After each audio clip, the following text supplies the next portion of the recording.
고난 주간 새벽에 나와서 함께 예배하며 또 기도할 수 있는 귀한 시간 이렇게 가지게 되어서 참 감사합니다. 공회가 이제 예수님을 고발을 하는데 그 고발 내용이 누가복음 23장 2절에 보면 이렇게 세 가지로 아주 딱 정리가 돼서 나와요. 그 첫째가 뭐냐면 우리 백성을 저 예수가 미혹한다. 그 다음에 두 번째로 가이사 황제에게 세금 바치는 것을 금했다. 그 다음에 세 번째로 자칭왕 그리스도라고 했다. 여기서 왕이라는 말을 하잖아요. 공회 사람들은 지금 예수님을 어떻게 고발하냐면 정치범으로 몰아가는 거거든요. 미혹했다. 그 다음에 세금을 바치지 못하도록 했다. 자칭 왕이라고 했다. 공회의 고발과 이 고발이 있으면 죄증 설명서라는 게 있거든요. 우리가 고소장을 내면은 고소장에다가 죄증 설명서 해가지고 이 죄에 대해서 이제 조목조목 설명을 해야 되는데 그 죄증 설명을 들은 빌라도 총독이 좀 이상해. 그래서 물어봅니다. 11절에 내가 정말 유대인의 왕이냐? 이렇게 고소를 하고 끌려왔는데 왕 같지가 않은 거예요, 보면은. 그래서 내가 유대인의 왕이냐 이런 논리죠. 정말 당신이 로마 가이사 황제 말고 네가 또 다른 왕이냐? 이 말은 너는 가이사 황제 로마 제국의 황제를 부정하느냐? 그리고 내가 유대의 독립을 주도한 왕이냐? 이렇게 질문을 해놓고 봐도 총독이 보니까 왕 같아요, 왕 같지가 않아요. 왕 같지가 않은 겁니다. 보면은 왜냐하면 아무리 봐도 정치범 같지가 않아요. 외모는 초라하죠. 따르는 군인들은 한 명도 없어요.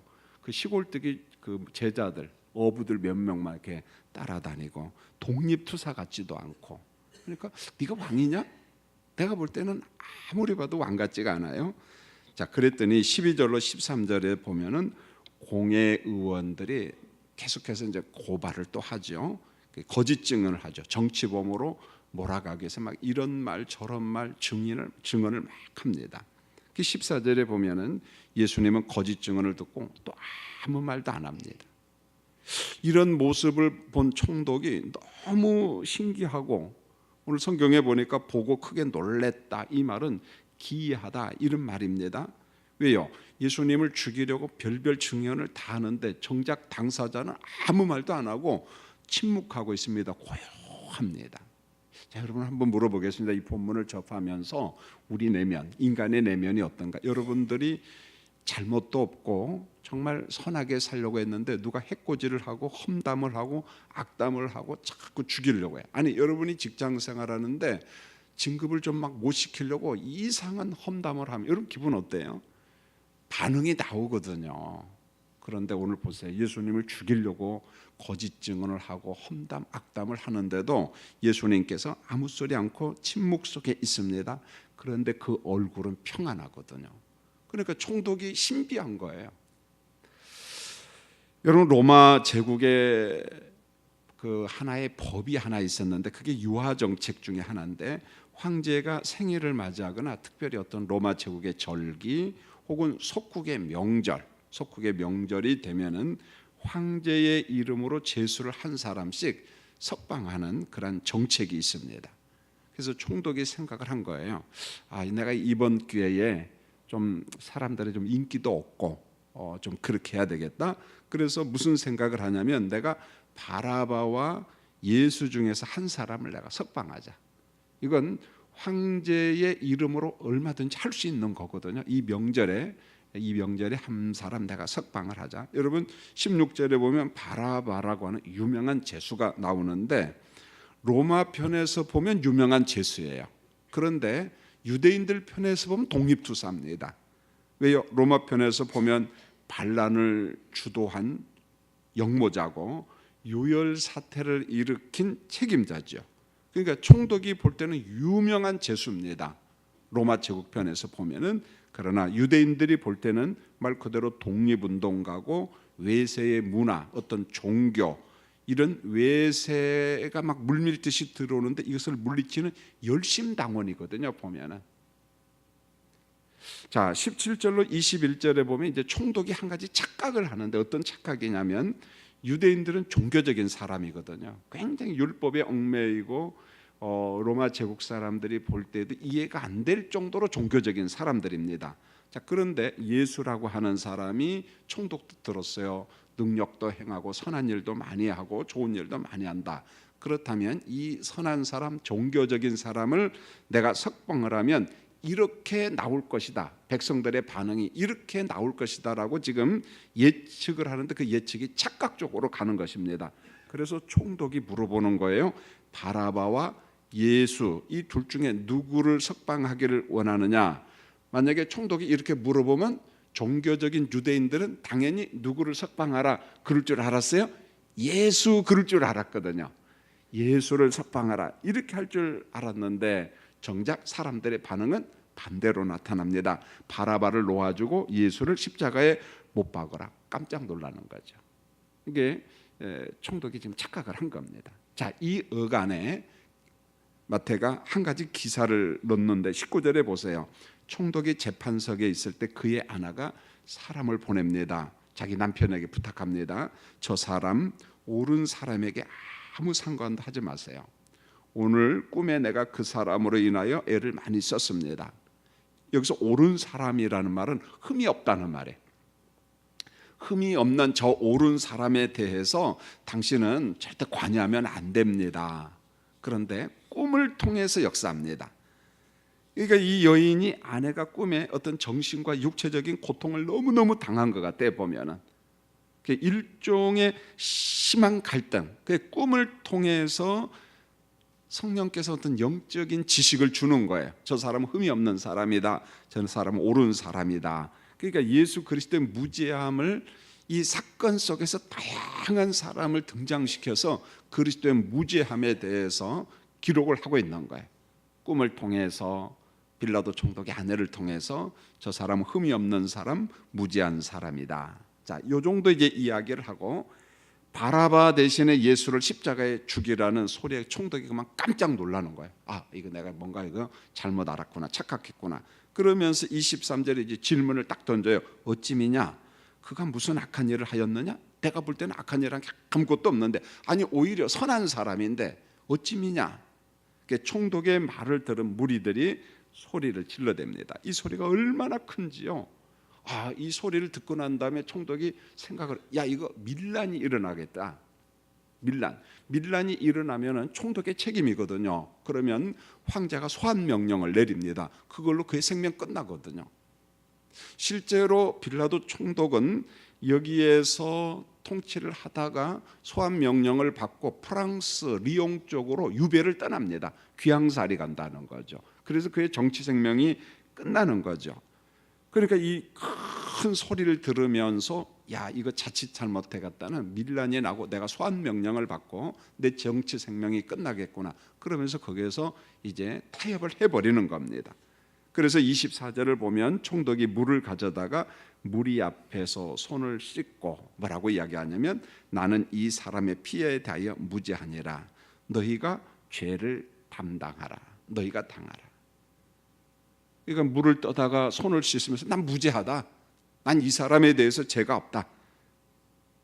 빌라도 총독은 예수님이 십자가형을 받게 되는 것은 사법적 책임은 사실은 자기한테 있는데 아마 도덕적 책임을 전가하는 것 같아요. 나는 내 마음속에서 저 사람을 풀어주려고 했다. 근데 너희들이 막 소리를 질러서 난 어쩔 수 없이 그저 너희에게 넘기니까 이제 그런 거죠. 도피하는 거죠. 그래서 가끔 같은 그 셰익스피어 소설 같은 데도 맥베스 같은 데 보면 이제 그런 글들이 나옵니다. 어떤 일에 있어서 나는 무죄하다, 죄가 없다 할 때는 손을 씻는 행위가 있거든요. 손을 씻으면서 털털 떨면서 나는 깨끗해, 난 무죄해, 난 이 일에 상관없어. 그건 그 사람 혼자 생각이죠. 여러분, 잘못된 생각입니다. 모든 법적인 책임은 그 공동체의 최고 책임자한테 있는 겁니다. 법적인 책임이. 그래서 예를 들어서 석관중앙교 법적인 책임은 대표자한테 있어요. 저한테 있어요. 자, 국가의 모든 책임은 대통령한테 있습니다. 우리 경기노의 모든 책임은 노회장한테 있습니다. 책임감이 강한 공동체 국가일수록 건강한 나라고 괜찮은 나라고 좋은 나라입니다. 그러나 책임을 자꾸만 자기가 지지 아니하고 도망가려고 하고 백성들에게 지고 교인들에게 책임을 전가하고 이리저리 도망가려고, 그건 바람직하지 않아요. 우리 부모님들도 마찬가지입니다. 이 가정의 책임은 누가 져야 돼요? 부모님이 져야 돼요. 자식 탓하면 안 됩니다. 그게 건강한 가정이고 건강한 교회고 건강한 국가 공동체고 사회라는 거예요. 자꾸만 책임을 전가하는 것은 바람직하지 않다는 거예요. 자, 25절을 보면은 예수님 옆에 있는 사람들의 그 무책임한 발언이 나오는데, 우리가 농담이라도 이런 말 하면 안 돼요. 아주 무책임한 사람들이에요. 자, 여러분 25절 같이 한번 읽어볼까요? 시작. 백성이 다 대답하여 이르되 그 피를 우리와 우리 자손에게 돌릴지어다 하거늘. 자, 무리들이 뭐라고 이야기하냐면은 그의 피, 예수의 피를 우리와 우리 누구에게요? 자손에게 다 돌려라. 이 말은 우리 자손들이 하나님의 저주를 받겠습니다, 그런 말이에요. 저주 받겠다는 거예요. 여러분, 세상에 이런 악담이 어디 있습니까? 이게 이런 일이 있으면 안 돼요. 근데 실제로 유대의 역사를 다 이야기할 수는 없지만 우리가 대충 한번 보세요. 이 사건이 있고 난 다음에 주 70년에 로마 장군 티토 장군에 의해서 로마 제국이 예루살렘 성이 완전히 어떻게 해요? 무너지잖아요. 돌 하나도 돌 위에 없이 완전 다 파괴됩니다. 그냥. 여러분, 그 이후로 유대인들이 유랑 생활을 하기 시작한 자그마치 2000년 동안 저주받아요. 저주받습니다. 최근의 일로는 뭡니까? 2차 세계대전 때 보세요. 독일 히틀러를 통해 가지고 유태인들을 얼마나 잡아 죽입니까? 공식적인 통계가 600만 명이에요. 한 종족을 다 없애버리는 겁니다.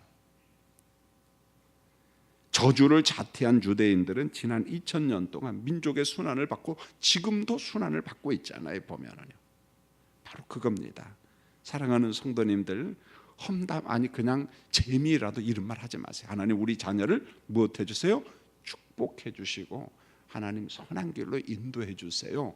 이렇게 해야지. 조금 내 마음에 안 든다고 아이고 저 망할 놈의 자식, 망해. 옛날에 그렇게 한 사람들 지금이라도 회개 기도하세요. 할렐루야. 두 사람 아멘 했네. 함부로 말하면 안 됩니다. 옛날에 우리 어머니들 참 고약해서 입이 너무 더러워서 뭐 찢어 주기를 놈부터 시작해갖고 뭐 제가 어릴 때 그런 걸 다 들었잖아요. 우리 동네 사람만 그랬나? 참 입이 더러웠대고요. 근데 오늘 이 말씀을 접하면서 그의 피를 우리와 우리 자손에게 돌리라. 우리 자식들, 우리 자손들, 우리 후손들 저주받아도 좋다는 겁니다. 그렇게 이야기하는 거예요. 자, 26절을 보면 바라바는 이제 석방을 하고 예수님은 채찍질을 하고 사형 판결을 내리죠. 여러분, 여기에 등장하는 채찍은요, 보통 이 가죽끈으로 만드는데 끝에 책에 보면 뼈 조각이 있거나 납 조각이 있어서 이 가죽으로 내리칠 때마다 막 피가 툭 터지고요. 그 다음에 뼈가 이렇게 드러나기도 하고 심하게 내리치면은요, 이 내장도 터진다는 거예요. 내장도. 그게 보통 채찍이 아니라는 거죠. 보면은 자, 이사야 53장에서 예수님의 순환 예고를 하는데 그대로 예수님께서 순환을 당하십니다. 그 마태복음의 특징이 뭐냐면은 이런 모든 사건 하나가 구약에 이미 예언되었다. 자, 바울도 고린도전서 15장에서 그렇게 이야기해요. 성경대로 죽으시고 고난 받으시고 장사진원 받으시고 부활하시고. 그런데 마태복음도 계속해서 모든 사건은 우연 사건이 아니라 구약에서 예언한 것이 성취되었다. 그런 관점에서 말씀을 기록하고 있습니다. 이제 오늘 아침에 말씀을 정리하려고 합니다. 여러분, 우리 예수 믿고 성령 안에서 어떻게 살아갈 것인가 말씀을 통해 살잖아요.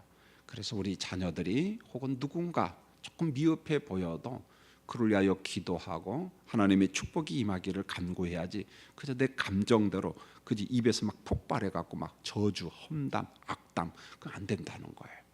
특별히 우리 자녀들이 조금은 미흡하다 할지라도 그의 피를 우리와 우리 자손에게 돌리라 이런 스타일의 말을 하면 안 된다. 하나님, 우리 자녀를 축복하시고 우리 자손들을 하나님께서 선하게 인도해 주시라고 매일 축복을 기원하는 우리 부모님들이 되시기를 예수님의 이름으로 축원합니다. 기도하겠습니다.